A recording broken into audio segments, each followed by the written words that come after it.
Post-nasal drip is a constant. It keeps going. It's like a faucet that's dripping.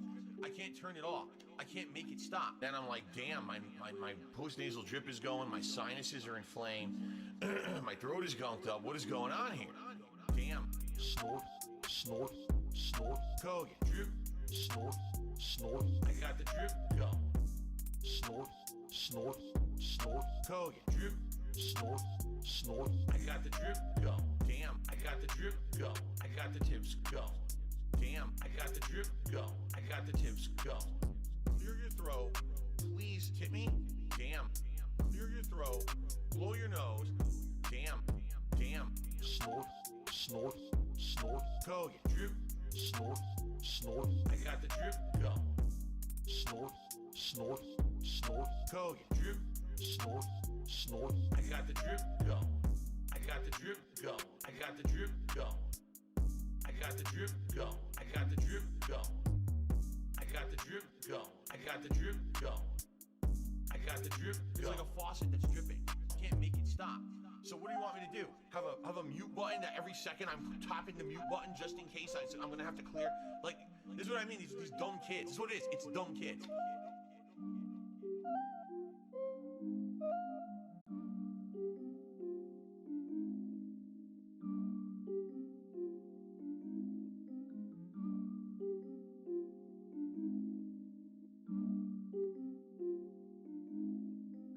Post-nasal drip is a constant. It keeps going. It's like a faucet that's dripping. I can't turn it off. I can't make it stop. Then I'm like, damn, my post-nasal drip is going. My sinuses are inflamed. My throat is gunked up. What is going on here? Damn. Snort, snort, snort. Kogan. Drip, snort, snort. I got the drip go. Snort, snort, snort. Kogan. Drip, snort, snort. I got the drip go. Damn, I got the drip go. I got the tips go. Damn, I got the drip go. I got the tips go. Clear your throat. Please tip me. Damn. Clear your throat. Blow your nose. Damn. Damn. Snort. Snort. Snort. Kogan. Drip. Snort. Snort. I got the drip go. Snort. Snort. Snort. Kogan. Drip. Snort. Snort. I got the drip go. I got the drip go. I got the drip go. I got the drip go. I got the drip go. I got the drip go. I got the drip go. I got the drip go. It's like a faucet that's dripping. Can't make it stop. So what do you want me to do? Have a mute button that every second I'm tapping the mute button just in case I'm gonna have to clear? Like, this is what I mean, these dumb kids. This is what it is. It's dumb kids.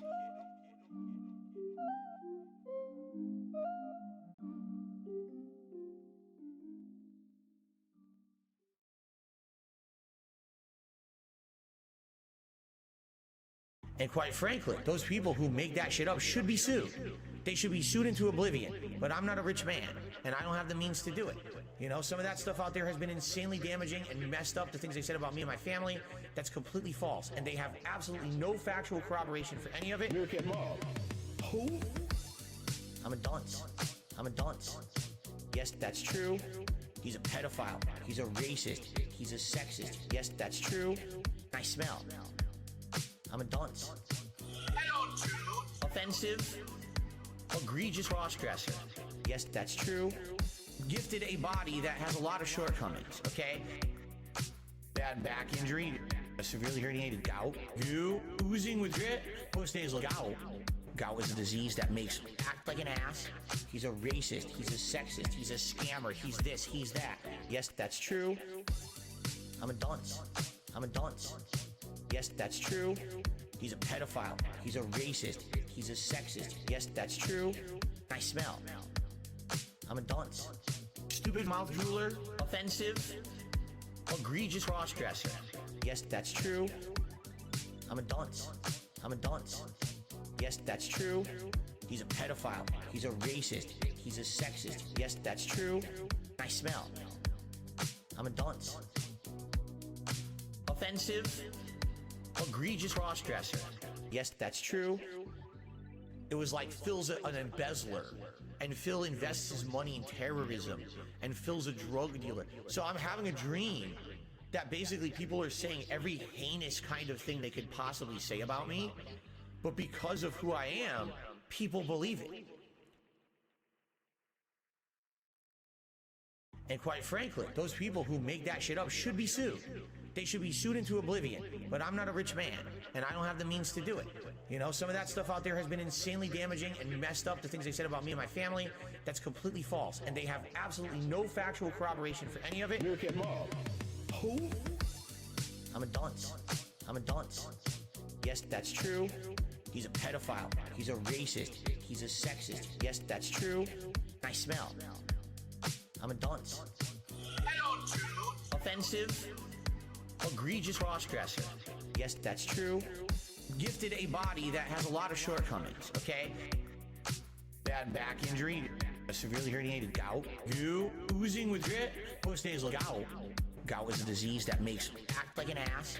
He's a racist, he's a sexist, he's a scammer, he's this, he's that. Yes, that's true. I'm a dunce. I'm a dunce. Yes, that's true. He's a pedophile. He's a racist. He's a sexist. Yes, that's true. I smell. I'm a dunce. Stupid mouth drooler. Offensive. Egregious crossdresser. Yes, that's true. I'm a dunce. I'm a dunce. Yes, that's true. He's a pedophile. He's a racist. He's a sexist. Yes, that's true. I smell. I'm a dunce. Offensive. Egregious crossdresser. Yes, that's true. It was like Phil's an embezzler, and Phil invests his money in terrorism, and Phil's a drug dealer. So I'm having a dream that basically people are saying every heinous kind of thing they could possibly say about me, but because of who I am, people believe it. And quite frankly, those people who make that shit up should be sued. They should be sued into oblivion. But I'm not a rich man. Good morning, good morning, good morning, good morning, good morning. Yowie wowie! I know. So, I'm doing a no face cam stream. So to fill in for the face cam scene, I'm just going to have a picture of Joey on the screen. So there you go. You got Joey is a man belong a cart. I'm still trying to find stuff we can watch this morning. Holy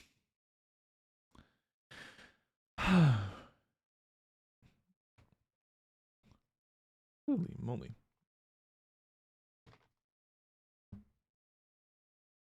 I still want to modify it so I can just have all Joey and Drew, but I don't remember where the file is now. I'll have to actually go back and recreate it all over again. So yeah. But I hope you're all doing fantastic this morning.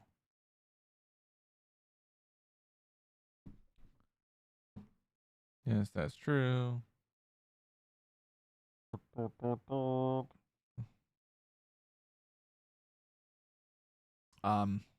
Oh yeah, I should probably mention this. A certain tickled man. Let me just actually play the fucking soundboard. A certain tickled man I am thoroughly tickled. has actually gotten arrested.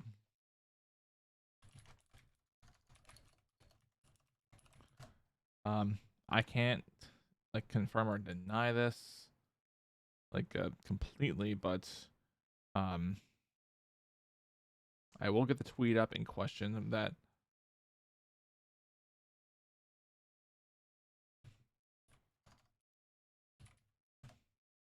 Was there? I'm just trying to load up the profile.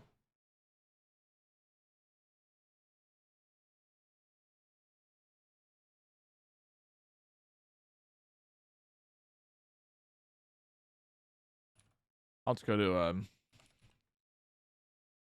Rich's profile because He definitely retweeted it. Oh my god, Tenga. Oh my god, Frit.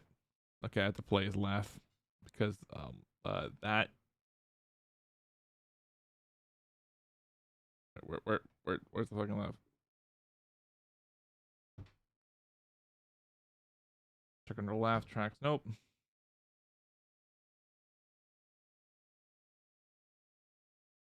Oh, it's in our laugh song. I'm actually gonna so yeah, he's got arrested, but oh man. Oh wait, I didn't even hide that. His prison arc. Yes. Oh man. I believe Fritz gonna nail it out of the park with the video.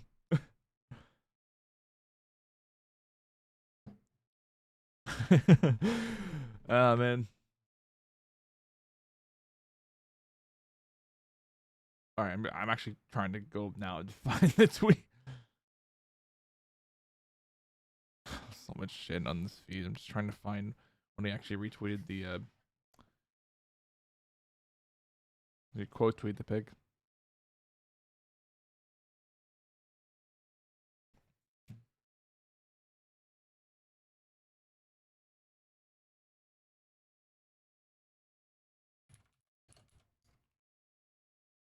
I'll just look up Quantum TV arrested and just find the so I mean I'm just trying to get the so this was a tweet.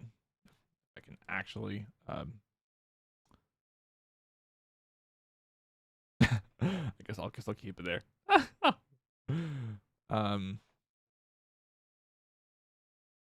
There's even another meme. It's literally from Fritz video.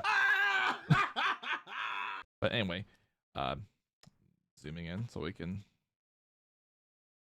that Quantum TV arrested 10 days ago for domestic violence.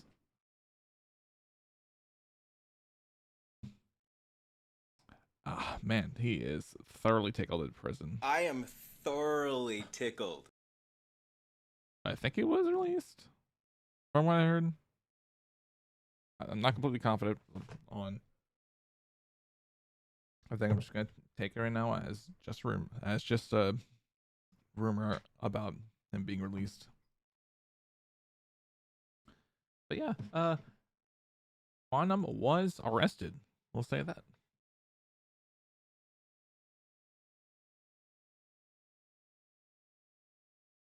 Yeah, he's out on bond. That's what it is. Okay.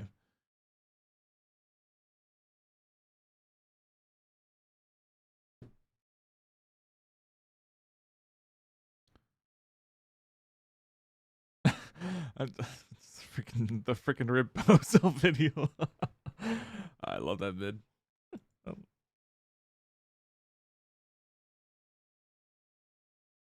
Kowalski analysis banger. Okay. So yeah.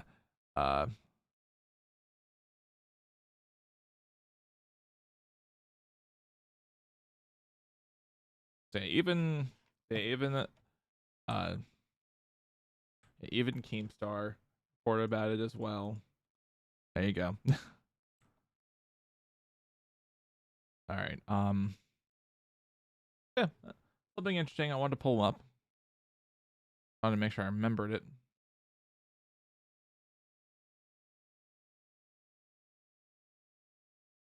So yeah, let's find let's find a video we can absolutely watch on stream.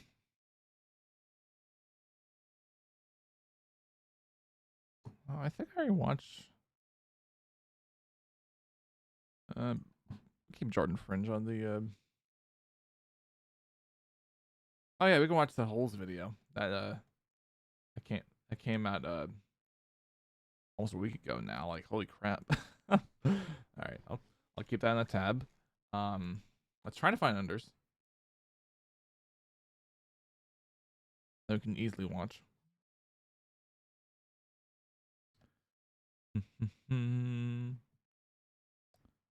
But don't. Yes, that's true.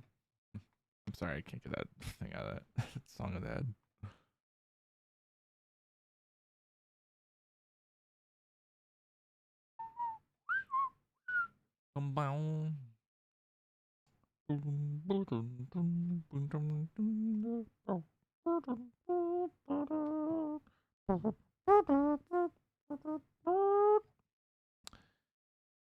Huh, man.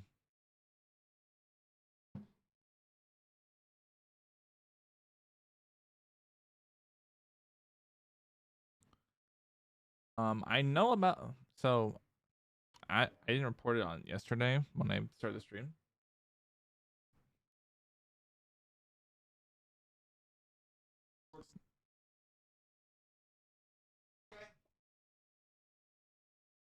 Sorry, man.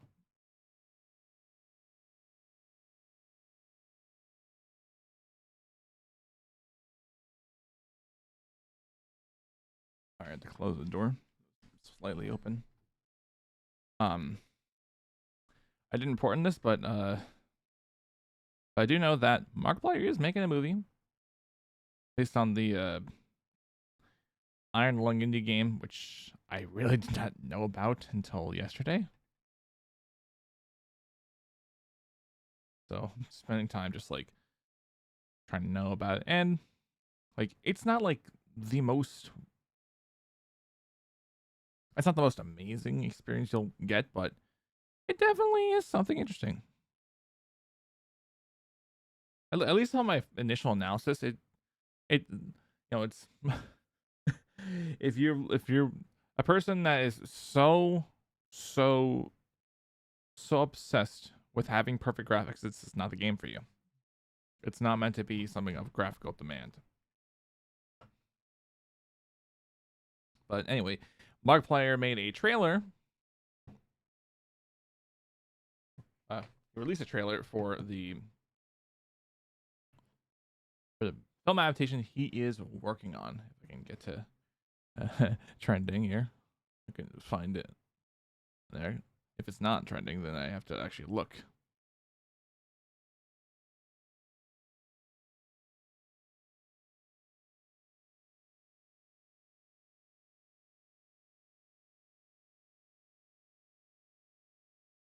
That's interesting. Talk to Me is still in like the top trending in the movie side of things.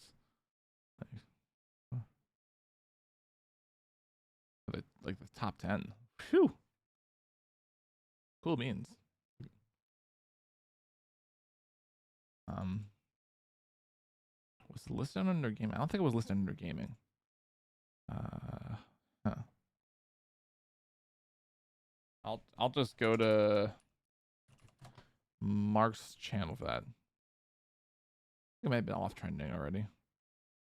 Yeah, it's already off trending. I was gonna say it probably could have been.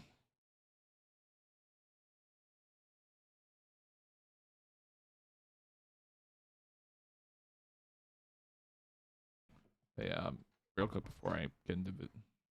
Is there not? Okay, please stop. Bye. I'm just trying to get the screen cap. So yeah, he's directing Iron Lung and starring in it. From what I heard. So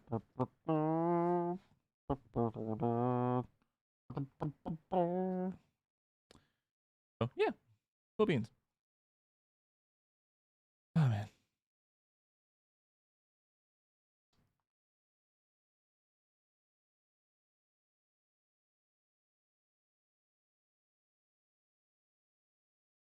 I think I already watched The Decline of Chuck E. Cheese's.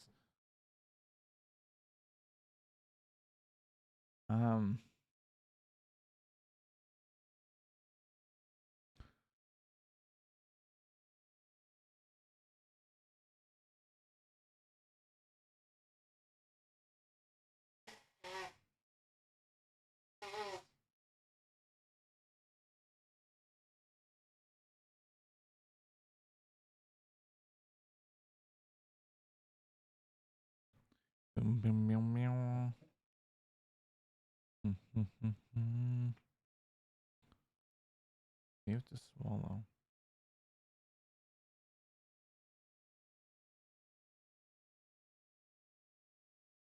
That's robust. Seems to swallow. Man. I don't know. Yeah, I've already seen that come declines. Man.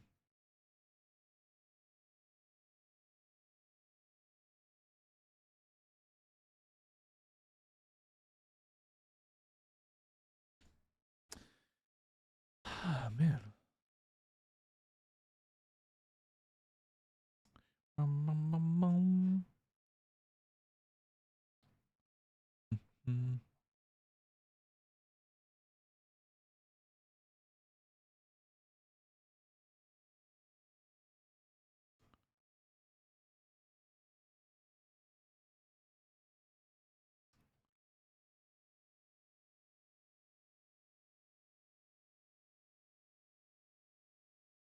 I never watched one of the versus videos.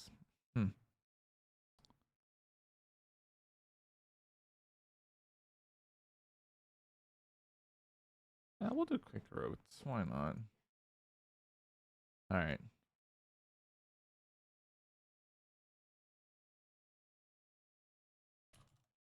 Just for lulz, I'm gonna try to find another.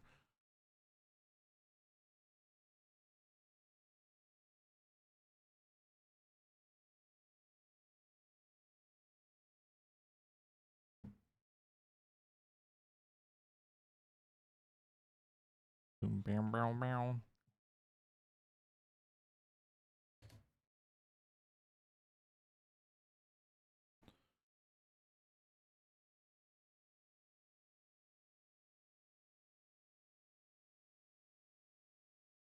Oh yeah, now I remember what we were. So yesterday we watched. I forgot to mention. Yesterday we watched the Lukey Games unboxing that Jay pulled off. It wasn't refurbished, but it was cleaned in some way. So they lied in the site, but they didn't lie in the packaging. That's all I can say.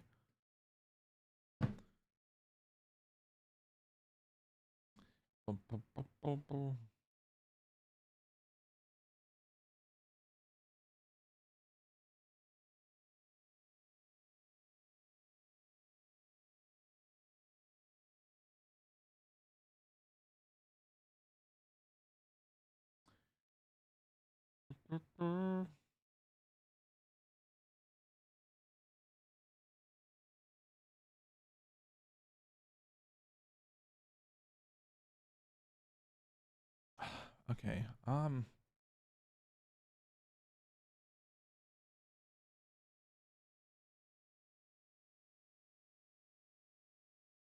I some Daily Dose in there that I didn't watch.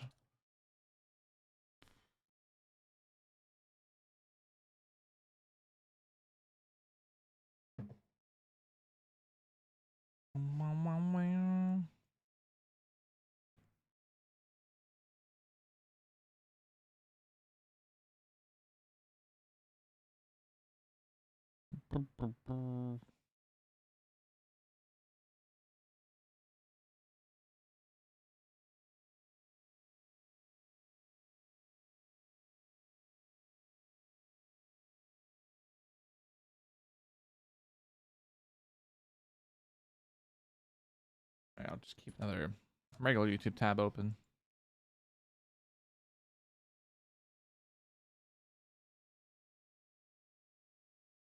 So I still start for now. I don't want to keep looking and looking and looking and looking. Not starting something. So yeah. Let's start with a couple of Daily Dose videos. Because the Daily Dose is great.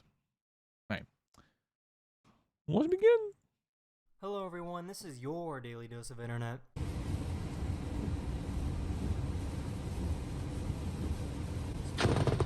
Whoa. This truck was struck by lightning. Nobody was hurt thanks to the metal of the truck dispersing the electricity. Wow. Why are you in a wheelchair when I saw you get out of your car and walk? Can you help me? This person walked out of their vehicle and assembled that wheelchair. I have nerve damage in one leg, sir. I can walk. After they give birth, there's a Fair enough. condition some women can have Wow. that can turn their legs into Play-Doh. It's basically just extreme swelling in the legs. Ooh.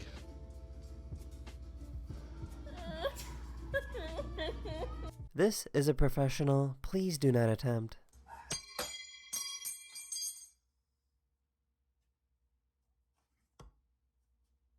This woman was visiting Asia and noticed that all the Wow. plus-size clothing stores have very direct names. Oh my god.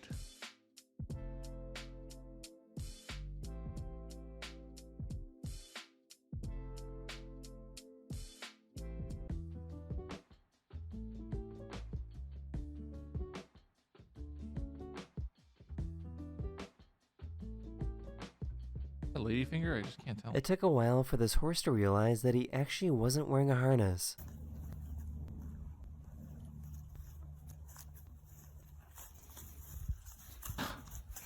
Ah,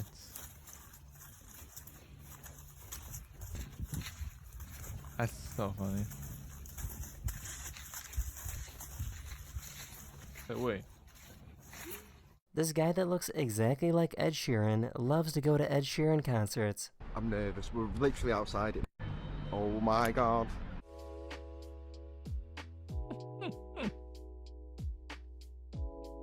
Oh, that's so funny. Paris has recently been going through some protests and riots, but people for the most part are unbothered.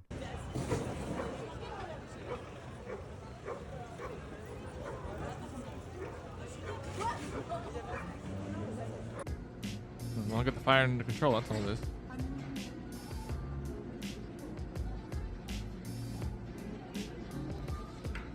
This dad came home and caught the prank his kid set up for him, so his wife told him to come back and pretend he didn't see it.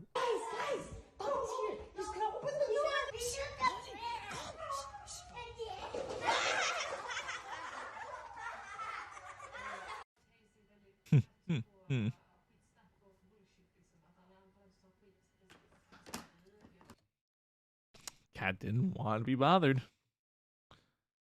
Well, congratulations. Congratulations. She kept being harassed by her horse, so she decided to finally catch him in the act. Wow.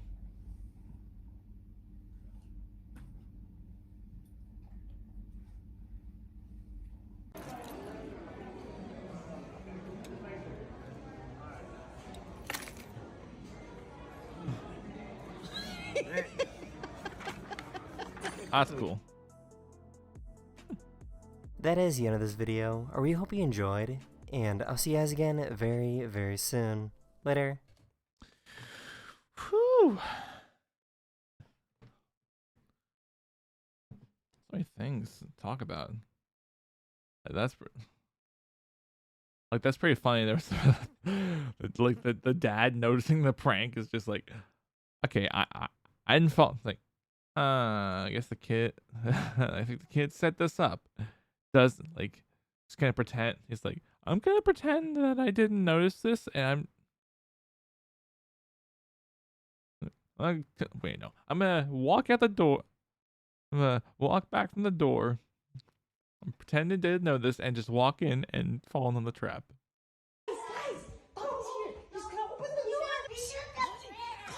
Here I go. Oh no! I got hit by all these red Solo cups. Ah. Congratulations. Congratulations. Ah, man. I appreciate the honesty he was pulling off, man. All right.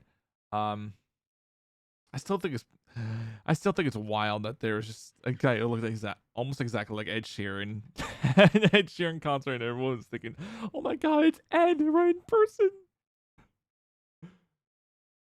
Just like that selfie can have Bruce Hill almost entirely. That's insane. That this guy's able to whole ice scoop. Yeah, that one was weird. This definitely. I had to play this again. This was just so funny. Not the lightning streak. Why are you in a wheelchair when I saw you get out of your car and walk? Can you help me? This person walked out of their vehicle and assembled that wheelchair. I have nerve damage in one leg, sir. I can walk. Fair enough. Fair enough.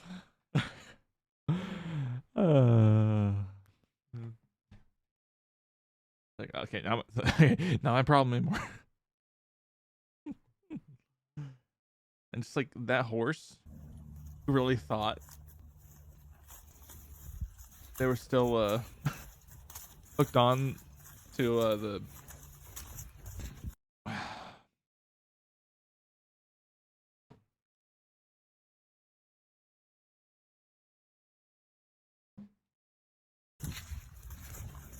to a saddle, and they weren't. This guy that looks exactly It's like, whoop, I ain't following this again. Nope. All right. Make sure I turn the volume up for the rest of these so we can. Error.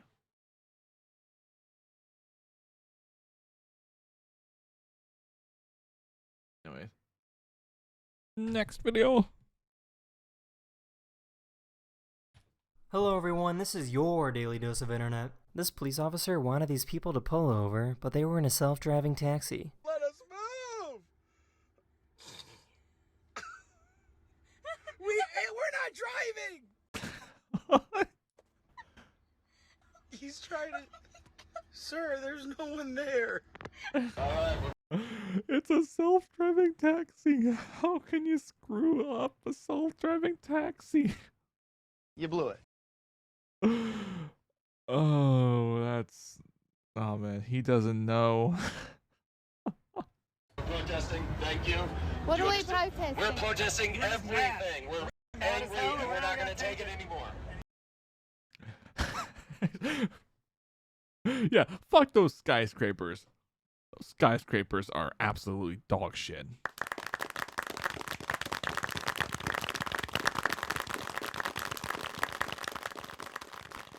I said no one ever.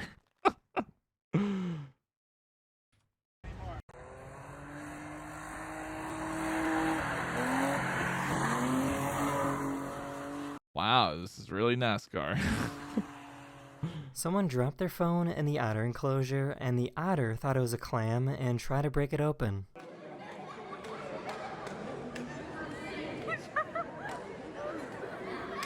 Oh, I definitely gotta get a new phone, that's for sure.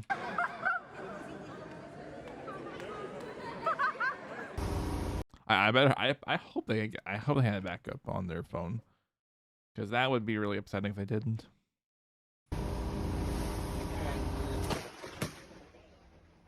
This guy made a makeshift bagpipe using a balloon and a harmonica.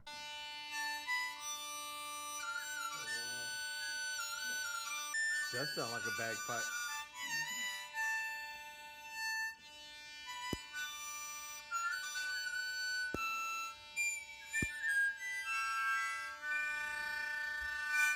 This person That's cool. tried to trick their dog into eating their medicine. Oh, we do that all the time with Milo. Hey, it's alright. But, jokes on this dog. Milo actually enjoyed it. The medicine without the meat. But we still do it anyway.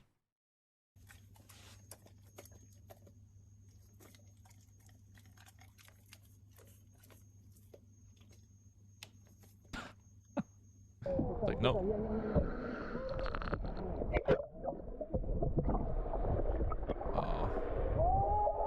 No, that's not whale barf, don't worry. Sometimes whales will filter feed by sucking sand off the ocean floor and then spitting it out. Okay.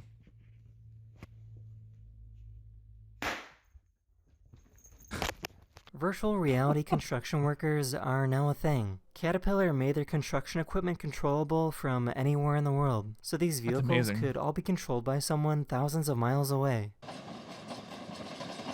Wow.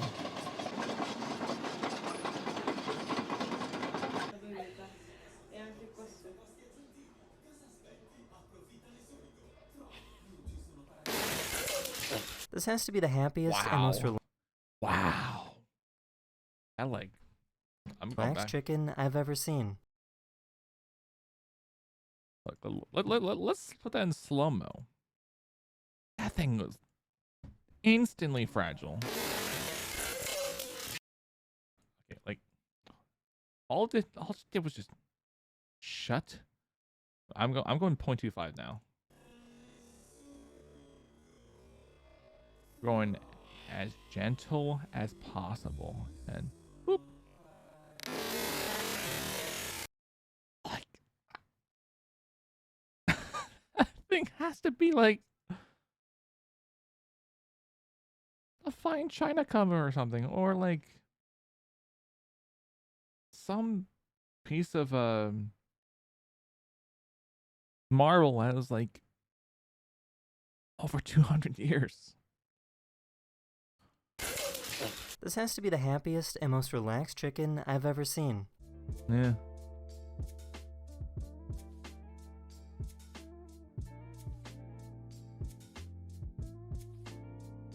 This owl has been trying for a long time to have babies, but the eggs would never hatch. So these people put some baby owls in her nest while she was gone to see if the owl would adopt them. When she came back, she immediately accepted them as her own. Aw.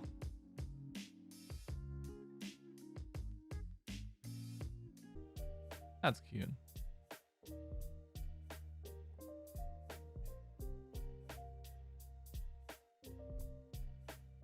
This is pretty cool. This guy made a device that can close and lock bathroom stalls if the door latch isn't working properly.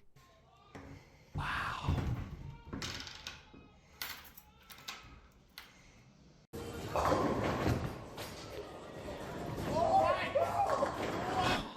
No way. This dog was taking a long time to wake up after surgery, so they used a treat to help out. What is that? Oh my goodness! Oh my gosh! That is the end of this video. I really hope you enjoyed, and I'll see you guys again very, very soon. Later. Wow, that. Oh man, that dog. Just like, ooh. I smell something. I must eat it. So Milo was passed out. Hello everyone, this is your Daily Dose of Internet. This prank YouTuber wanted to see how other customers would react if he obviously stole items in front of them.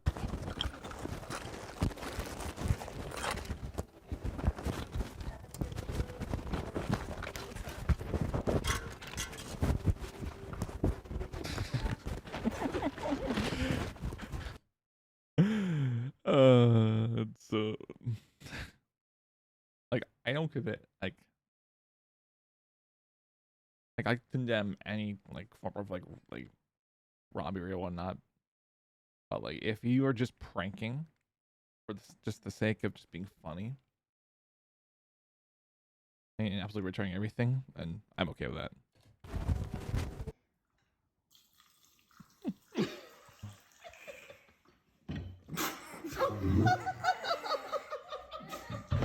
Want to know how hot it is in Australia? This hasn't been switched on. It's just been baking in the Aussie sun.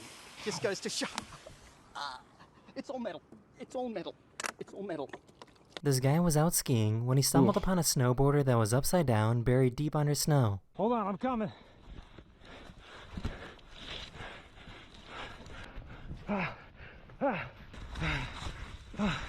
You okay? You okay? Can you breathe? You all right? I'm good. Okay, okay. He managed to dig down and save his life. Take your time, man. Yeah, dude. 1 o'clock every day. That's like that's kind of like how Jeremy Renner like got buried underneath. The rainbow comes out and you can just scoop it up. Wow. Wow. What? This guy tricked a monkey with food in order to get his clothes back.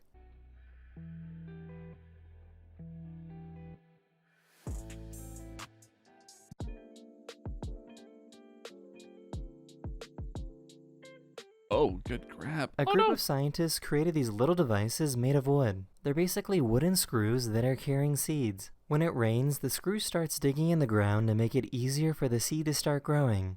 Wow.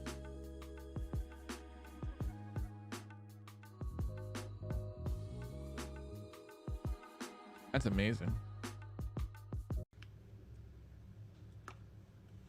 That bouillon. One of my subscribers found these bugs that pop like popcorn.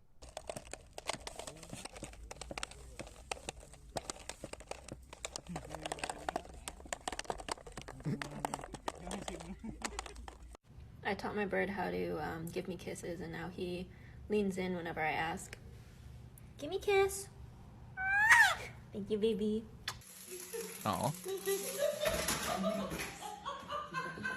This artist can draw 8 portraits at the same time. Now that's what I call being good with your feet.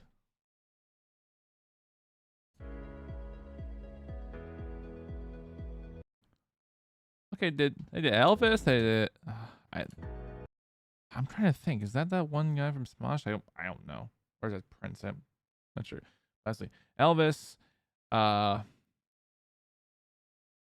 Monroe, Einstein. I think it's Prince. I'm the other line. Oh no, that's for sure. Is that Judy Garland on the left? Yeah, that's gotta be Judy Garland or something. Might be Janet Leigh. I'm not totally sure. That's cool. I had to watch this like 8 times to figure out what was going on.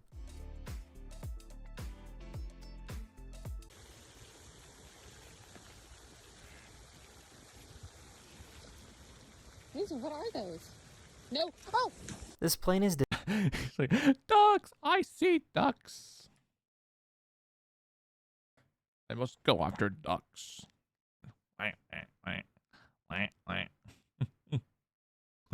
Can't. designed to scoop up water from lakes to fight wildfires that are in the area.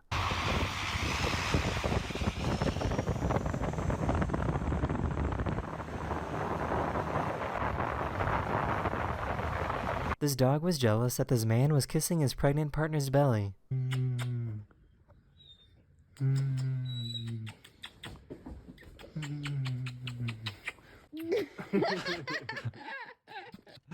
That is the end of this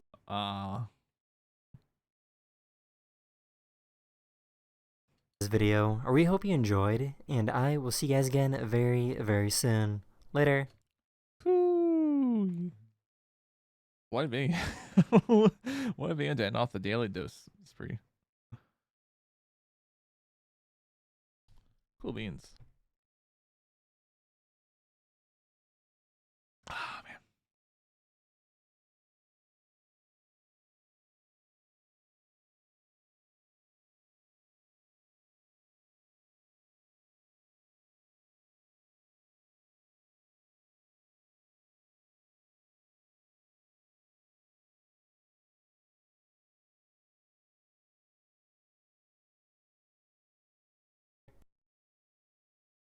All right.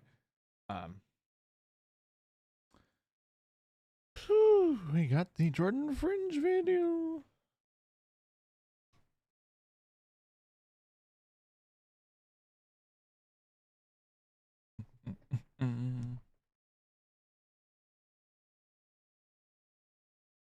Oh man. So, oh man, I can't believe he's already over halfway to million. That's freaking insane. But this is on holes. So the one film I remember watching in my childhood and kind of remember, but not completely. Yeah, it's that film. But anyway, like I'm losing track of what I'm talking about. Wait, remember holes? Wait, remember holes? Well, I never been to camp before. Dirt, shovels, venomous lizards. Digging holes in the desert sure sounds like the perfect setting for our classic Disney film here, Holes. In fact, 20 years ago from the day I posted this video, April 18th, this film originally hit theaters, and nothing has made me feel more old than knowing that I went to see this film opening weekend in 2003. But this video isn't about my realization that life moves too fast for me to catch up to it. We are here to celebrate this film in general. Essentially revisit it, see how it holds up, and learn about some fun extras along along the way. What we aren't going to do is compare it to the book, which has the same name, Holes, because it was something we read as a classroom in school, and if anyone picked me for popcorn reading, ooh, I was not a happy camper. Speaking of not so happy campers, Holes tells the tale of excuse me. Campers, Holes tells the tale of kids at a juvenile detention camp that they are sent to instead of jail, where every day they do what the title of the book says. But it's so much more than that, filled with a generationally entangled family curse, a harsh look at the reality of our past, and even some CGI lizards. This movie has it all. As someone who is both a fan of this movie but who also hasn't watched it in at least the past decade, I felt nostalgically drawn towards giving it a rewatch, and wow, there is a lot to talk about here. So let's take a look at the star-studded, dirt and dust-filled world of Holes. So, And a young Shia LaBeouf.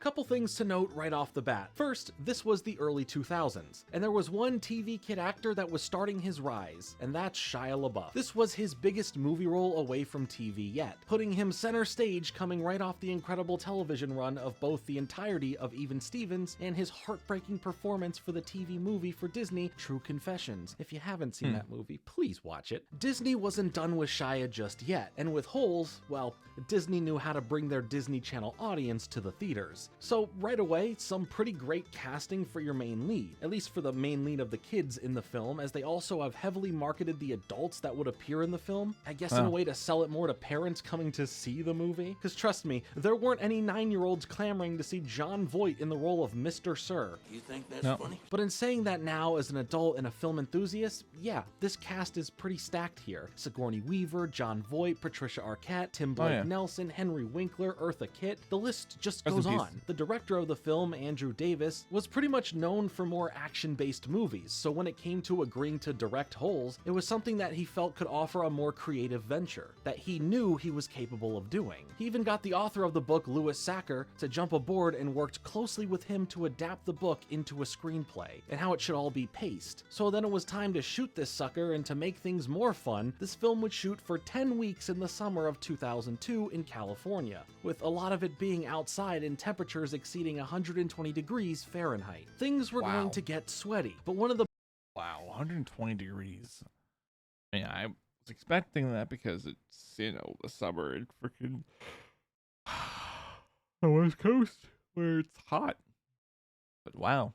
The biggest changes that people will point out from the book compared to the movie is the look of the main character, where throughout the book he starts off heavyset, continuously losing weight as the story goes on from sweating and working in the heat all day. But for the production, they decided to have the main character just already be skinny, as they couldn't ask that kind of demand from a teenager over the course of the shoot to lose a significant amount of weight for real. No. Finding a chubby boy that could then toughen up and lose weight was, virtually impossible to ask of a teenager. Dang it. Did I just compare it to the book? My bad. I'll try not to do that again. But let's get into the movie itself, as we start out with some holes being dug in the desert, showcasing how dirty and dusty this film is going to get. We see a group of kids in jumpsuits digging their own holes, as the heat is really starting to get to them, as we notice how limited their water supplies are, which clues us into the nicknames that these boys have, as we focus here on a character who's nicknamed Barf Bag, who purposely goes and gets bitten by a rattlesnake. 1, the hospital would be a way better place than here, and 2, it's not the worst thing that can get you out there. This cuts and transitions us to a pair of shoes flying through the air as our main character Stanley Yelnats IV, the last name's just Stanley backwards, as all the boys that continue down the generations take the first name of Stanley, and this Stanley is Generation 4. Now, which starter is he going to choose?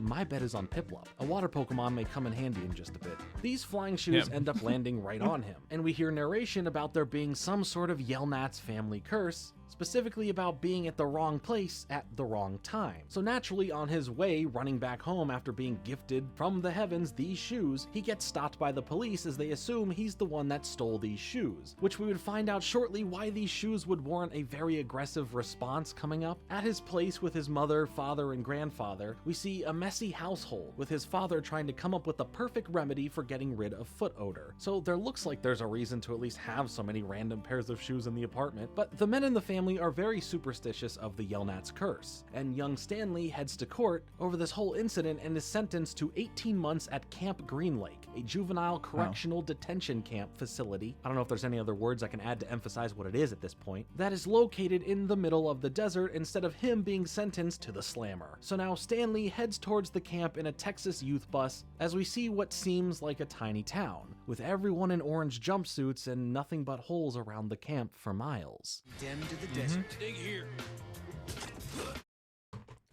Ooh. I mean, I can't remember now. But man, whew.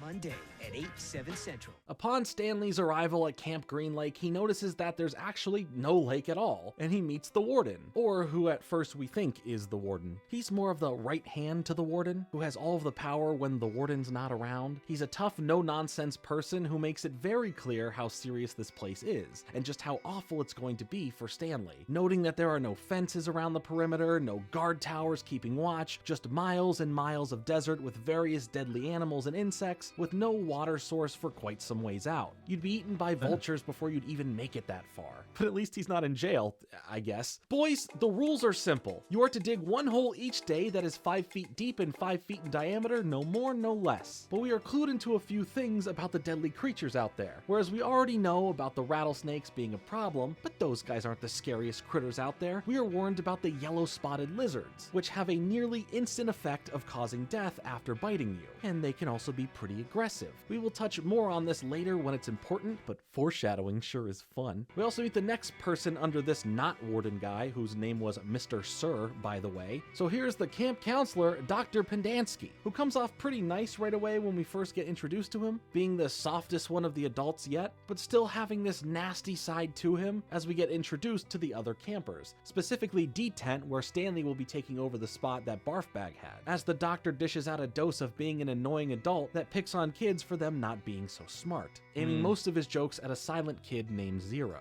But yeah, we get to meet the whole crew: X-Ray, Squid, Armpit, Magnet, Zigzag, and of course, Zero. All of these are their nicknames, as Pendansky only refers to them as their actual names, which always pisses them off. And as we'll see Stanley later on use one of their real names and get a swift lesson in never forgetting to use their nicknames as he starts to realize more and more how much this place is going to suck. Something is off about Zero though. Aside from getting picked on by the counselor, he just doesn't talk. And that is until he has this weird interest in Stanley, finally speaking up as the rest of the group are all in disbelief that Zero said something in general. He asks further about the shoe incident as Stanley was speaking about his story of why he was in here in the first place, as we learn that the shoes he got in trouble for stealing belonged to Clyde Livingston, a pro baseball player who donated these valuable shoes of his to charity. But what hurt his defense in the long run, you know, of just randomly coming across these pair of shoes, or I guess them coming across him, is that he was a massive fan of this baseball player, with his room at home during a search from the cops being shown to be covered in a whole bunch of merch from that player specifically. But all the campers in the morning are woken up even before the sun is out so they can get ready to head out and start digging their hole for the day. We learn about a reward system that if you end up finding something, you report it, and if the warden deems it interesting, based off whatever it is, then you get the rest of the day off from digging a hole. While that sounds pretty fishy, we are assured that digging these holes is only for the benefit of the campers themselves. It builds character and possible heat stroke. Throughout the movie, we get two other stories at play aside from the modern day story at the camp. One that wraps up quickly in its base story that takes place the furthest back but ties in heavily to the overall plot and specifically the characters, and another that is placed throughout the film as we learn more about the past of this area that plays into the story today. I hope I got his name right. LeVar Burton. Yeah, I was right. LeVar Burton. Actually, no, wait. No, God, I can't. I'm sorry. I'm trying to remember. No, Dooley Hill. Sorry, I couldn't even. Why am I thinking LeVar Burton? What? Because I'm still half awake. Dude, I love Psych. Okay, soundboard, please.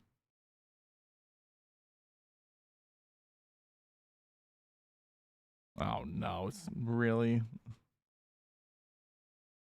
Stream Deck crashed. Oy.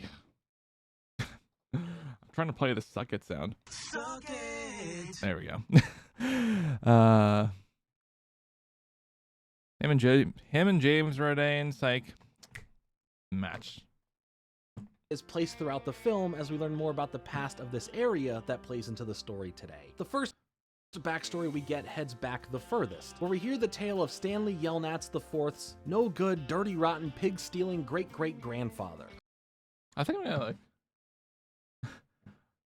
Now I'm curious. I just want to find some like video about psych.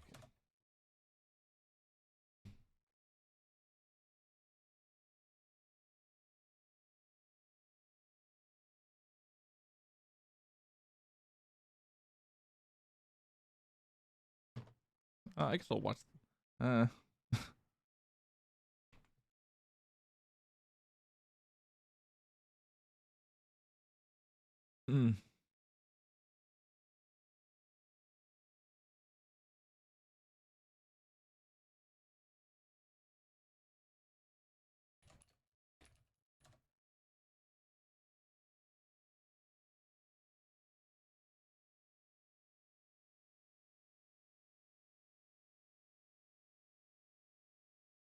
Oh yeah, I forgot Kurt Smith was involved with the Psych movie.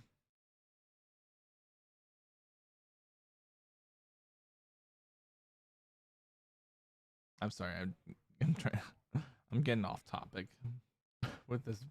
It's just the fact that Dooley Hill was in the movie is pretty awesome.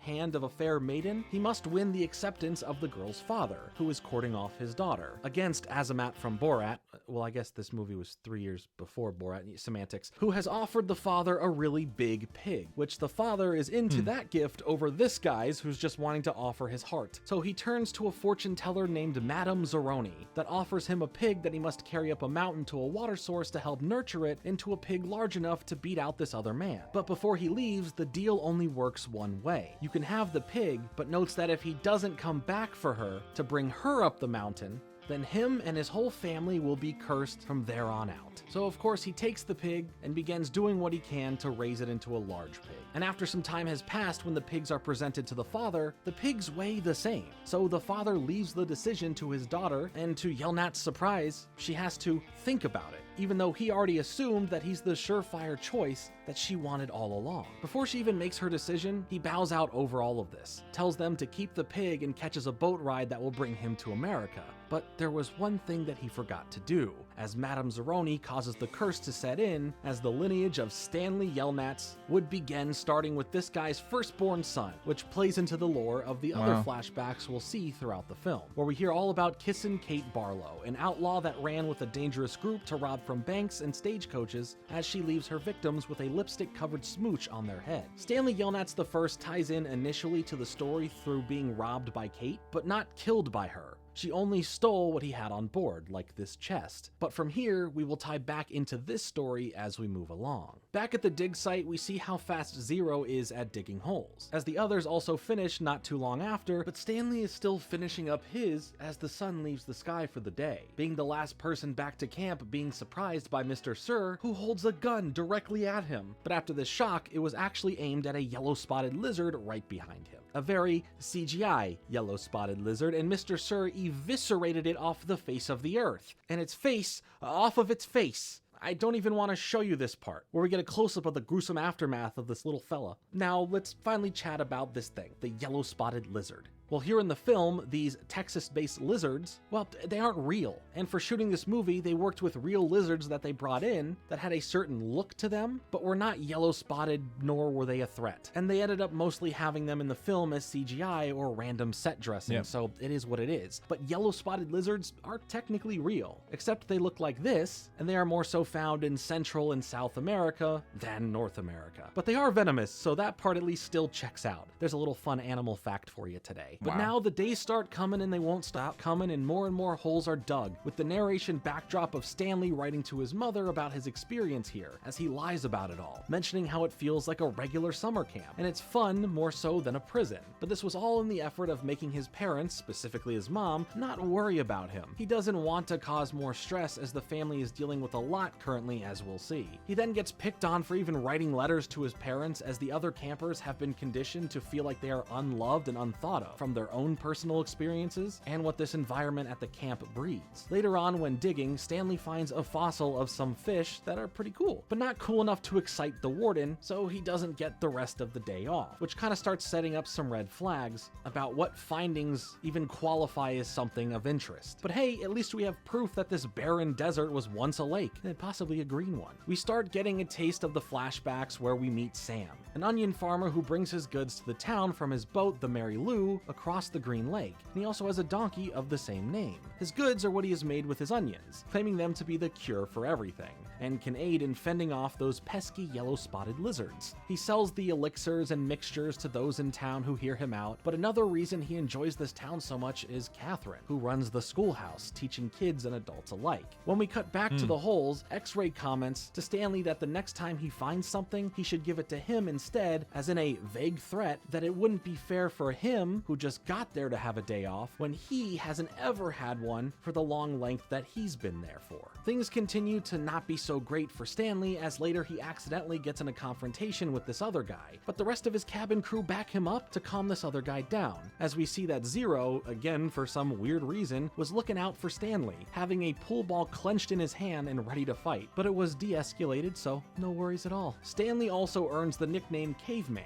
and we see that there is some bonding starting to happen within the group, but also some internal conflicts between them here and there. Stanley receives a letter back from his mom, as we cut to seeing her write it, as stuff around her seems to be a mess, as there is troubles with the landlord and being able to afford rent. But she mentions that this note made her feel like a good mother who could afford to give her son the camp experience, even if it isn't the way Stanley made it sound. So his curated candor in writing gave her a moment of peace in a room full of madness. Zero stands behind him as he reads this, as Stanley says that he doesn't want him reading over his shoulder like that. But Zero says that he can't read and opens up to Stanley, asking him for help to teach him. Stanley rejects this at first, as we see more of a brotherhood build between Stanley and the rest of the boys. Next time we see them in the whole field, Stanley finds something again. This time at first looking like a bullet, but really turns out to be a lipstick container with the initials KB on them. Reluctantly, Stanley lets X-Ray take it, but tells him to wait before turning it in. Since they've already worked so much of the day already, just wait until early the next day to claim you found it so you can get the whole day off. So he does just that. The next morning, once it's turned in, the warden comes to check it out, and we see that this is something in relation to what she thinks is worthy of a day break, and our clue into why they are digging the holes aside from character building. Because of how great of an item she claims this to be, she sends X-Ray back to the camp, and everyone working still gets their cantinas refilled with water before they come together as a group effort to start digging one giant hole in that area where this item was found, or where X-Ray pretends he found it. This also gives us our first real moment with the real warden, and how on a dime she can go from seemingly kind and reasonable to mean and demanding. The mean part is taken out on the counselor, as she shows the rest of the campers some love, like longer shower privileges and a nicer dinner. It's a pretty sweet deal. But what can this giant mystery be leading up to? Something is off about them all having to dig in one central location together now, and the warden seems to be on some sort of mission. We enter another flashback to see Sam once again, who is eyeing Catherine, as the two then show a nice rapport between them, which quickly becomes flirtatious as he starts helping her fix up the schoolhouse, as she starts giving him some of her jarred peaches, just as a thank you. Remember those, they will be on the test. We also get to see Mr. Walker, a wealthy, spoiled prick who has a liking to Catherine, but is also a complete jerk, especially during her night class that was helping adults get better educated, where he mocks one of them by saying, "Duck may swim on the lake, but my daddy owns the lake." And even after that, he asks her out on a date, but of course she rejects him, and then building up some suspicion that Sam has been spending a lot of time with her. Sam keeps helping her out with fixing stuff up, saying, "I can fix it," as she finds more things for him to work on, coming to her once again when she was crying, saying, "I can fix it," as they share a passionate kiss. But who's that out there in the window, being rained on? It's none other than Mr. Walker himself, where we later cut to Sam not being around, the schoolhouse being lit on on fire and a distraught Catherine running to the sheriff for help, only to find a drunk man who tries making a move on Catherine and mentions that they are hanging Sam. During this time, the sheriff mentions that for him, a black man to be kissing a white woman is illegal, and she responds that she should be hung as well as she kissed him back, where it's then noted that it's not illegal for her to do that. No one at this time in any position of power thinks twice about Mr. Walker's story, especially with how deep-rooted the racism is, as a hunt for Sam would then take place, showing us that his donkey was shot dead, as we then cut to a silhouetted boat chase of Sam paddling away from a personal-sized steamboat, one that belonged to Mr. Walker, with the only backlight being the moon until we hear a gunshot, seeing Sam instead shot dead for trying to escape, with his body falling into the lake. After a night of coming to terms with what happened and what she'll do now, she arrives back at the sheriff's office the next day and shoots him dead right then and there with no second thought, leaving him with that kiss he wanted the night before right on his head as it leaves a lipstick imprint, where she then goes on to become the famous outlaw Kissin' Kate Barlow. The lipstick we found earlier, no doubt, was Kate's. Starring Shia LaBeouf of Disney Channel's Even Stevens. I'm a Mac Daddy, you know, and I play armpit. This is all you jackasses got to show for it. After nothing is really found in the digging location, they all are ordered to go back to their own holes as the next day, one of the boys steals Mr. Sir's sunflower seeds. Then as he turns his truck back around after noticing that they're gone, Stanley takes the fall for all of them as the bag was poorly hidden in his hole last second. Without snitching, he gets pulled away with Mr. Sir and they head back to the warden's office, as they now have a conversation with her, and the warden seems to be playing more calm and quiet as tension starts to build. Mr. Sir is all proud that he is disciplining him, but mentions that he thinks he's just covering for one of the others. The warden starts talking about rattlesnakes and their venom being harmless in some ways, as it's mixed in with her nail polish. I guess just as a quirky, maybe evil person thing, but in reality, we do get this scene.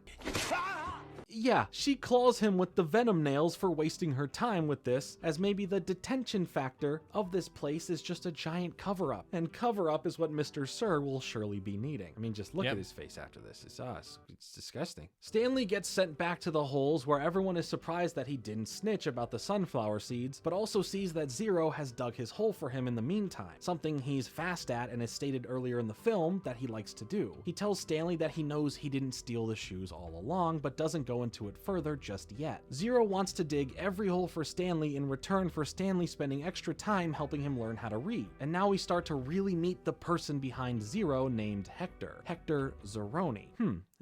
Where have I heard that name before? Anyway, Hector wants to learn how to read in the efforts of helping him hire detectives to find his mother after he explains how one day she disappeared and he was left on his own, causing him to become homeless and fending for himself on the streets for some time. Back at the digging site, the other boys are pretty mad at Stanley for having Zero still dig his holes for him, but he's still somewhat participating regardless.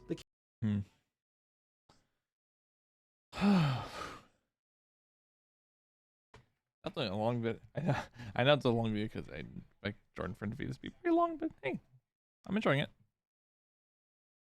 Kids all start taking their comments too far as Zigzag pokes at Stanley too much, where even the counselor is encouraging Stanley to fight back at it. So the two of them get into a scuffle, but Hector jumps in and starts choking out Zigzag and not letting him go no matter what, taking it even further as the counselor gets scared about this and fires his gun in the air, stopping them. The warden and Mr. Sir pull up as the kids try to explain what happened, but the other kids end up snitching on Stanley, saying that he isn't digging his own holes, doing so even after he didn't rat them out or get anyone else in trouble just the other day. Hector gets pretty heated as the counselor picks on him some more for not being smart, thinking that Stanley teaching him to read is useless and a waste of time. So Hector gets handed a shovel from him to get back to work, but the comments go too far and he smacks him in the face with the shovel. So not only is Mr. Sir looking pretty rough with those gashes on his face, but now Pendansky's face has been flattened. Right after this, Hector goes running into the desert away from the camp, as the adults don't really chase after him, at least not hard enough. Later on, privately meeting, knowing that if he doesn't come back, no one outside of this place is waiting for him. They can just get rid of the evidence of him being there in the first place, and it's like, hey,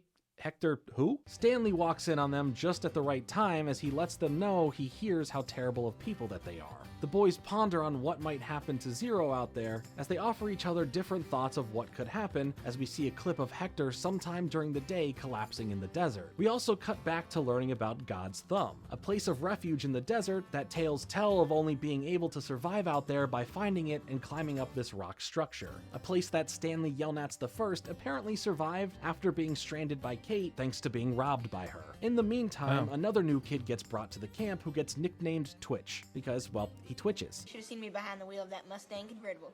But he's there for stealing cars and joyriding them. So Stanley silently starts putting together a plan. When they all head out the next day to the holes, the rest of D-Tent starts to distract Mr. Sir for a moment as Stanley gets inside of the truck and has Twitch tell him how to operate it real quick as he pulls off, dragging Mr. Sir for a bit before he ultimately crashes the truck into one of the holes, as then he just takes off on foot into the desert after Hector. On the lam, we get to see some brief looks into the dangers of what we were warned about. This whole time with a beating sun shining bright, yellow-spotted lizards owning the territory, and skulls of animals picked apart by vultures laying around as we see what seems like story content for the audience of footage of Sam making a journey through the desert with his donkey. But if we look back to when Stanley is arriving into the desert and he sees a man we don't know yet at that time and his donkey, it serves as these desert visions that symbolize and showcase the dark past as we, along with Stanley, understand it through these storylines of the past and finding the connections in the modern day, leaving you to kind of infer if Stanley is having these visions or if they're just trying to serve the audience. Eventually, Stanley finds a flipped over wooden boat that he checks underneath to find Hector surviving from the heat in there. While there is no water to drink, there are some jars that contain something that Hector calls sploosh that surprisingly tastes good, that they both end up finishing that turns out to be fermented peaches. The same peaches from who?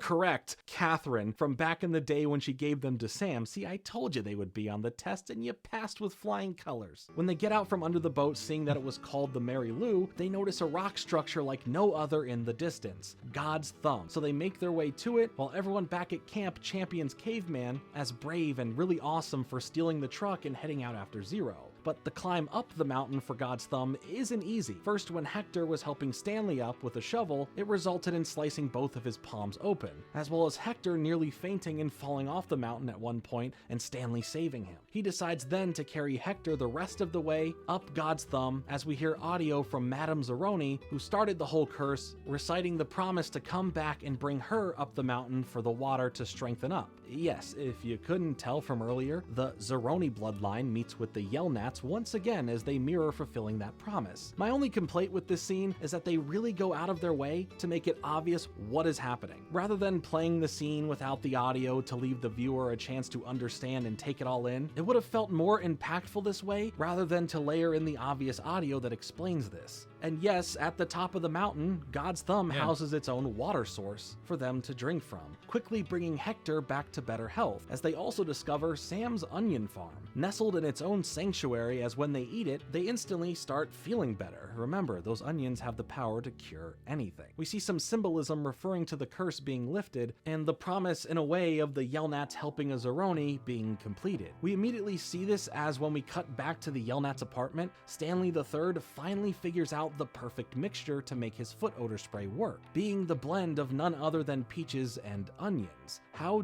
genuinely poetic. But it also will be more poetic shortly. Zero then mentions to Stanley that it was his fault that he's here, as he was the one who stole the shoes, not for value but for necessity of surviving in the streets, but got scared when the cops were after him, throwing them off a bridge and right onto Stanley for his troubles to start being at the wrong place at the wrong time, being the direct result of a Zeroni. Hector would eventually be arrested and sent here for stealing shoes from Payless. I guess he really did pay less. Stanley isn't mad though. He considers it destiny that it all happened, and when you connect every generational dot, yeah, their family bloodlines are intertwined in fate. Back at the camp, Stanley's attorney is there and not happy with the camp or how it's run at all when she's informed that Stanley just isn't there and now knows that something's up, being angry and promising to return with a court order to figure out everything that the camp is not telling her and to a further extent find out more than she bargained for. Stanley, for some reason, was going to be released, but we don't know what is fully happening just yet. But these two here continue their shared moment of feeling at peace for once and enjoying that they found this place. Stanley also says he feels feels lucky and says, let's dig one more hole, as we then get treated to one more flashback for Kissin' Kate, as this time Kate is sitting against the flipped over Mary Lou in the now dried up Green Lake as she is approached by an hallucination of Sam greeting her as what feels like a message from beyond, before then being approached by the man who started this, Mr. Walker, and his company, who used to be a former younger student of hers, which makes it even creepier. But they corner her with weapons drawn as she acts all nonchalant,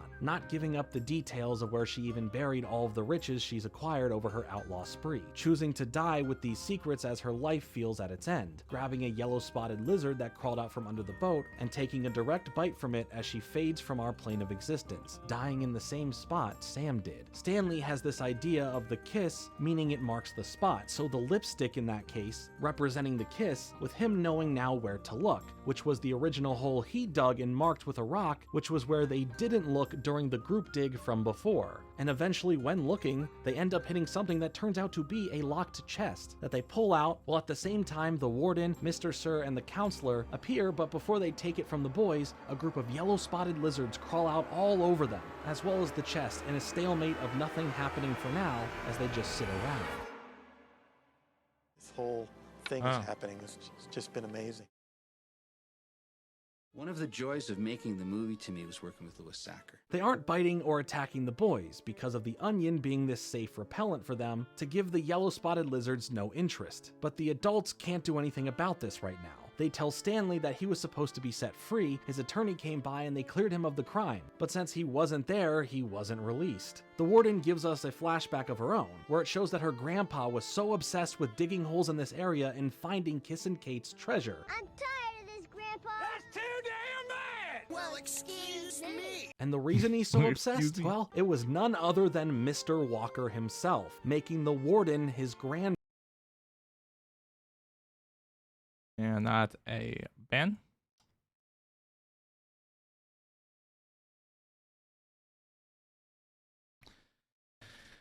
Nice try. Daughter, and now equally as obsessed with finding that very chest right there. The amount of tying everyone's story in just works so well, and genuinely not one reveal or connection feels forced, but quite plausible actually. Now with the sun coming up and the stalemate still stale, the court system comes riding in deep as they confront the warden and her underlings and see Stanley held there along with all the lizards. But when the warden starts lying about everything, Stanley just shakes off the lizards, fully calling her out, and so does Hector. Especially when she tries to take the treasure chest, Hector speaks up. Thanks to learning exactly how to read, he says that the chest says Stanley Yelnats on it. The very chest Kate stole from Stanley Yelnats I, making it this Stanley Yelnats property now, which eats away at her. The law now gets jurisdiction over the camp and fully begins their investigation into what is happening here. Stanley says he won't go home though unless Hector comes with him. So as they agree to this, we find out some revealing truths, and that these three are all placed into custody, especially with Mr. Sir getting his name revealed as Marion, and that he was under probation and not allowed to own a gun, getting him in even more trouble. But for the endangerment of the kids and the unethical labor they were put through, they would all be in big trouble and the camp would be seized and shut down,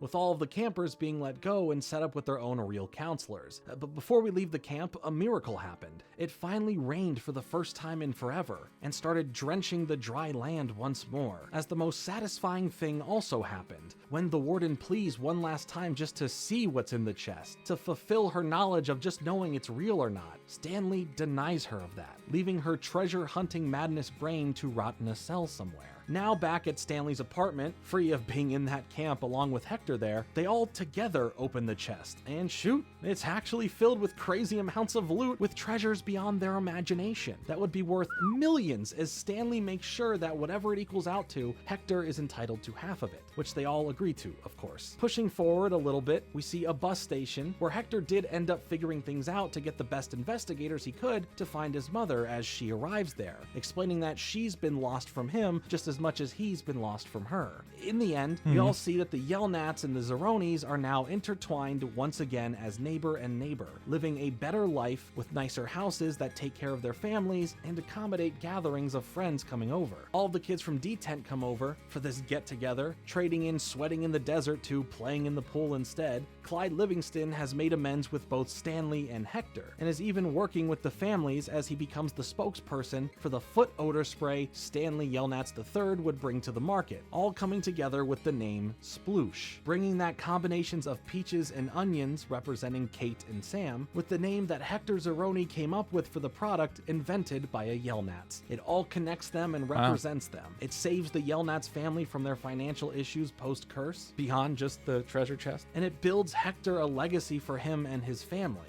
as they honor the past, as the brand that they create that owns Sploosh is KB Industries. Green Lake was closed down and would possibly come back as a girls' camp, with it never being able to become what it once was before. We end the movie on a statue in the front yard of the house, where it is holding up a shovel, as the rest of the story elements that we may not have seen on screen or had in detail explained are written off as the holes that you just have to fill yourself. I guess you have to fill in the rest of the holes yourself. There's also this fun little post-credit scene with Hector quoting Madame Zeroni about cursing the family. For always and eternity. Just a little fun thing they tossed in the end. When it comes to this film, I absolutely loved it, and seeing just how well it holds up, not only from the performances in the film, but from a writing aspect, how interconnected and important the story constantly feels, is genuinely impressive. And of course, a lot of thanks to this goes to the book, but also for how the author was able to adapt and slightly tweak things to fit a less than 2-hour film is worth a lot of praise on its own. There are moments that could be fleshed out further, or some gaps that needed to be filled in, but they aren't crucial enough to ruin the movie, and heck, there's a book to read to do that in some aspects. While I wish some of the story's mysteries as they were getting resolved weren't as obvious visually and audibly through the editing, there was a significant level of pacing out each part that would open up more of the missing information, with constant things happening at first that make you go, well, why did that happen? Only to later get some more context to why that thing happened, and even later context to it that connects it all to something else. Back in the day, and by that I mean 2003, the film ended up performing fairly well, earning $71.4 million at the box office, having a $20 million budget to begin with the film living on to become a classic for the generation of kids that would grow up with it and hold on to it fondly. But from a critic's standpoint, it reviewed very well, with some being surprised, thinking that it would be something more kid-focused and juvenile than it turned out being, having more mature themes, tackling more important topics, and telling a compelling narrative.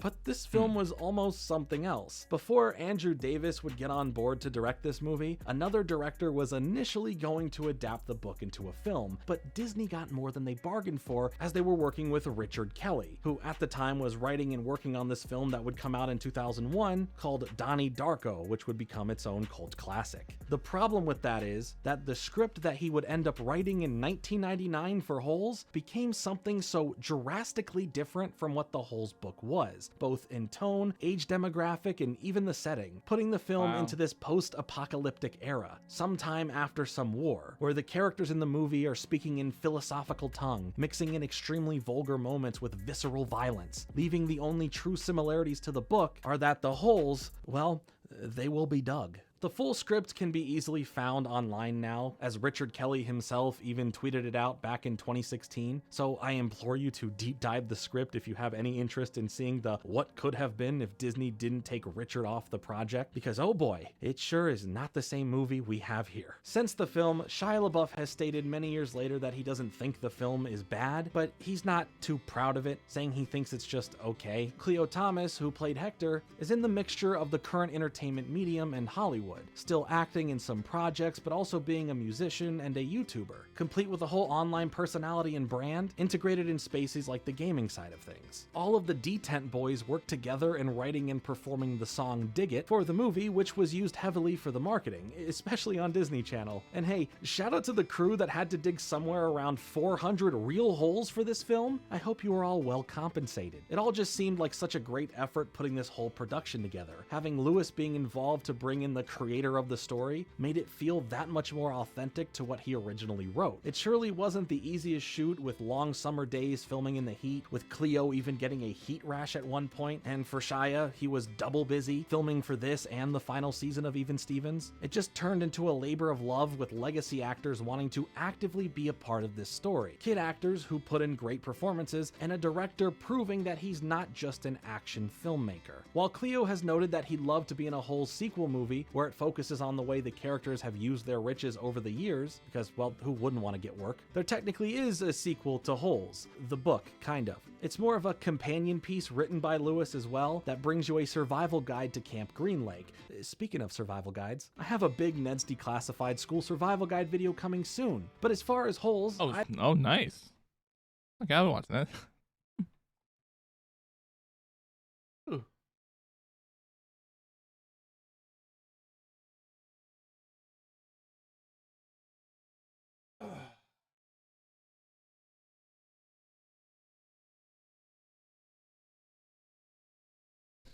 Sorry, I was just stretching.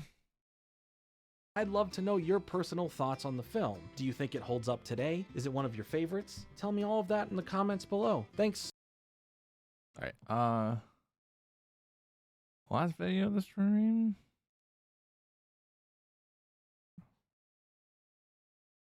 I wasn't planning to make this long, so. Yeah. Okay, I'm just gonna close that tab. This video is sponsored by Stamps.com. I've been using them to print postage right from my home for everything I send in the mail, and I'll tell you, I can't even imagine going back to doing it any other way. To get a 4-week trial, free postage, and a free digital scale, all you have to do is go to Stamps.com/companyman.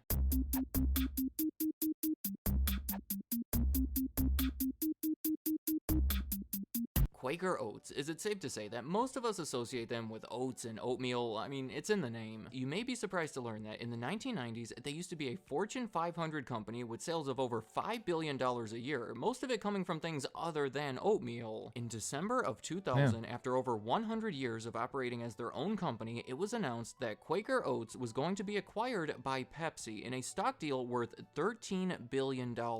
Now, what made this company worth $13 billion is a question that I will answer throughout this video. Over the years, Quaker Oats has been behind hundreds of brands in multiple industries, many of which you probably wouldn't expect. So for this video, I'm going to talk about the evolution of this company while highlighting 7 major or unexpected sales categories of theirs over that 100+ year time span. Starting off with the most obvious one, consumer foods. For decades, Quaker Oats has been the provider of many of the major brands you see at the supermarkets. Back in the 1800s, oats were becoming more popular in America. They were previously thought to be only for horses, but people started eating them more and more, and since oats were cheap enough to make, it motivated many people to start oat milling companies. There was so much happening between them: acquisitions, bankruptcies, a major fire. It was a crazy industry at the time. In 1877, one of these companies registered Quaker Oats as the first trademark for a breakfast cereal, and that mostly established the brand as we know it today. The Quakers are a religious segment, mostly known for their devotion to peace, though they have no actual connection to this company. The Quaker name and the Quaker Oats guy mascot was chosen simply because they felt it represented honesty, integrity, purity, and strength. I suppose giving them a wholesome, positive image, and many of the early advertisements, that Quaker Oats guy is actually holding a scroll that says the word pure. 11 years later, that company merged with 6 of the other largest oat millers in the country to create the American Cereal Company, who 13 years after that, in 1901, changed their name to the Quaker Oats Company. In 1915, they started selling their oats in that cylindrical container that I think we all recognize, and that's a basic overview of the creation of their oatmeal business, but they have been involved in so many other consumer food brands. Aunt Jemima Pancake Mix, for example, was among their first ever acquisitions in 1925, and one of their first major ventures outside of oats. I do want to mention that the Aunt Jemima Pearl Milling Company, I can't even say it. A syrup wasn't introduced until the 1960s, which I personally think is probably their best product of any of these, but the Aunt Jemima brand name was discontinued in 2020 due to being racially insensitive and renamed Pearl Milling Company. Breakfast cereals have been big for them, notably Cap'n Crunch and Life cereal, both being introduced in the early 1960s. Life cereal actually gained a lot of popularity in the following decade because of this advertising campaign where everyone is shocked that this picky kid named Mikey actually likes the cereal. I mean, the cereal must be really good if Mikey likes it. There are so many others that could be mentioned here, but for now, I'll just add that in the 1980s, they introduced chewy granola bars and bought the company that made Rice-A-Roni, the San Francisco treat. Alright, that was the longest category, but the remaining 6 have been significant as well. For over 60 years, Quaker Oats operated a chemical division. It was originally established in the 1920s to make a multi-purpose chemical called furfural out of the hulls of the old oats. It was a division that did very well following World War II, but by the 1970s, there was a substitute for it on the market that was gaining popularity, causing sales of it to fall, and the entire division was sold in the 1980s. But hey, I can't imagine anyone here associates Quaker Oats with chemicals. The next category is pet food, which may sound shocking at first, but if you watch my videos, you'll know that this is actually very common among food companies, but Quaker Oats was selling it for a long time and in a big way. Their first major involvement was during World War II, when they bought the brand Ken Al Ration and followed it up with the purchase and sale of multiple other brands in the following decades. By 1997, they were selling over $1 billion worth of pet food every year and accounted for 17% of the entire US dry dog food market. But that year, they sold their European pet food operations for about $700 million and their US pet food operations in a deal with Heinz the following week for a similar amount. Heinz was already the owner of the cat food brand 9 Live, so this was a deal that really strengthened their presence in that market. The next category for Quaker Oats is retail chains. In 1981, almost all at once, Quaker Oats decided that they wanted to get involved in that industry in a big way by acquiring some sizable retailers. They bought Joseph A. Bank, the company that made clothes at their manufacturing facilities and then sold them at their 11 stores. They were purchased for $20 million, and over the next 5 years, they grew the chain to over 30 stores, allowing them to sell it for 5 times what they bought it for. For Brookstone, it was a very similar story. That's a company that sold specialty tools primarily through mail order catalogs, but also through 7 physical locations. Again, they operated Brookstone for 5 years before selling it. iLab is another one. The chain of 27 optical stores was bought in 1981 and sold 5 years later. The reason they sold all of them, to different buyers by the way, was to lower their debt and to better focus on their core food operations. Another category for Quaker Oats would be restaurants. There were a few smaller endeavors that most people wouldn't recognize, but the biggest one was a chain called Magic Pan. I think it's a cool name. It's a restaurant that specialized in making crepes. It started in San Francisco, but once Quaker Oats became the new owner, they had the resources to expand it to over 100 locations. It was starting to become a big deal in the 1970s, but by the 1980s, sales were falling, Quaker Oats sold it, and the chain ended up closing altogether in the 1990s. But hey, I think that's a cool fact. Quaker Oats built up a crepe restaurant to over 100 locations. Who would possibly guess something like that? Another unexpected category for Quaker Oats would be toys. In 1969, they bought the brand Fisher-Price, a well-known toy company that makes products for younger children, notably my personal favorite, the Chatter telephone. I say they are a well-known company, but not nearly as much at the time of the deal. In fact, Quaker Oats is a big part of the reason they are so well-known today. They bought Fisher-Price when they had sales of about $30 million a year and divested them over 20 years later when sales were nearing $800 million, meaning Quaker Oats grew them to be about 25 times larger during that time. Fisher-Price was then spun off into its own publicly traded company before being bought by the giant toy maker Mattel only 2 years later, where they have remained ever since. Also, a much smaller one, but in the 1970s, Quaker Oats was getting really aggressive with their acquisition strategy, and one of those was a lesser-known toy company called Louis Marks Toys for $54 million that didn't complement the Fisher-Price sales in the way that they were hoping. They ended up selling the company after only 4 years because of low sales. The Quaker Oats category that I saved for last is beverages, because by the 1990s, it was consistently their biggest category, well above the oatmeal and everything else I've talked about. But it is a peculiar category because it's mainly made up of 2 separate brands, one of them being their most successful product of all time, and the other one arguably being their least successful. Starting off with the happy one, Gatorade. In 1983, Quaker Oats bought Stokely Van Camp. By the name, you would associate them with their pork and beans, but more importantly, they were the owners of Gatorade. That was pretty much the reason Quaker Oats Oats wanted it. They ultimately won a bidding war against Pillsbury to acquire it, and once they took control, they spent the next 17 years aggressively growing it into the dominant sports drink that we know it as today. They introduced it to new markets around the world, they started advertising it toward the general public, whether they were athletes or not, and they had some memorable commercials, like their Be Like Mike campaign in the early 1990s, featuring Michael Jordan. All of these efforts quickly made Gatorade their best-selling product, accounting for 40% of their total sales by the year 2000. They literally grew the product to be 20 times larger. $100 million in sales when they acquired it increased to about $2 billion. So, believe it or not, Gatorade would likely not be as big as they are today if it wasn't for Quaker Oats. That was a remarkable success, but we can't say the same for their other major beverage brand, Snapple. In 1994, Snapple was a quickly emerging brand, controlling almost 40% of the promising iced tea market. Quaker Oats saw so much potential in it that they were willing to pay $1.7 billion to acquire it, their largest ever acquisition that is generally considered to be one of the worst ever. Even at that point, people were saying that the price was too high. Now, I do have a video about all this if you want to hear it in more detail, but basically, as soon as Quaker Oats took over, everything went bad for Snapple. They started selling it in grocery stores rather than convenience stores and gas stations where it was much less desirable. Competing iced tea brands were introduced from Coke and Pepsi. The Arizona brand was gaining traction and was actually inspired by Snapple and used tactics specifically designed to compete with them. All of these new options for customers caused Snapple's market share to fall from that 40% down to 15% within just a few years. They even struggled with their marketing. I don't know if you're familiar with the Snapple lady, it's in the other video, but Quaker Oats stopped using her in their commercials and replaced her with much less memorable campaigns. In 1997, Quaker Oats sold Snapple for $300 million,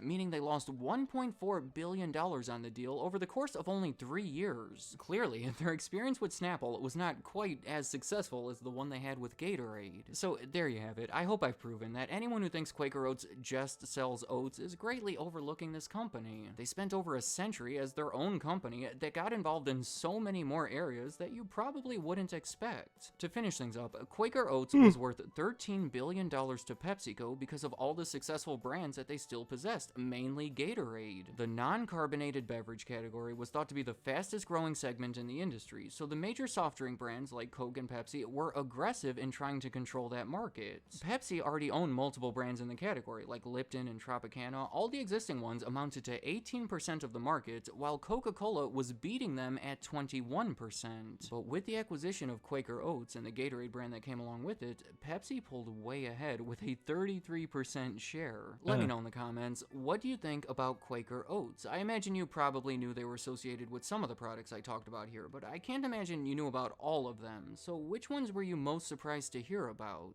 Also, what is your favorite product that has been sold by Quaker Oats? Like I already said, it's hard to do much better than the Pearl Milling Company syrup poured on top of the waffles. That is quite a breakfast right there. But enough about waffles. Any thoughts you have about Quaker Oats or any of their products, or waffles, I guess, leave them in the comments. I'd like to hear what you have to say. Today's sponsor is Stamps.com. Man. Phew. Interesting to say the least. There's more coffee.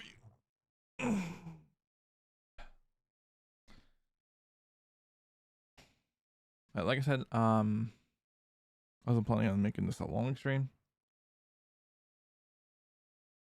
But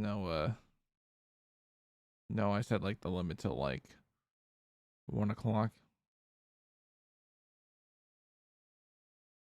But I think tomorrow I probably will spend more time. Not totally sure.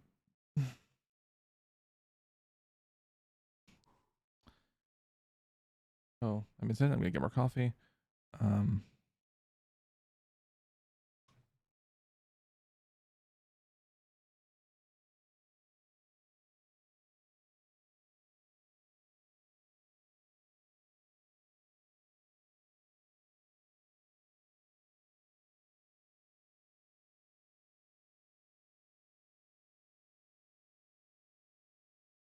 Let's throw in the next pinpoint Discord.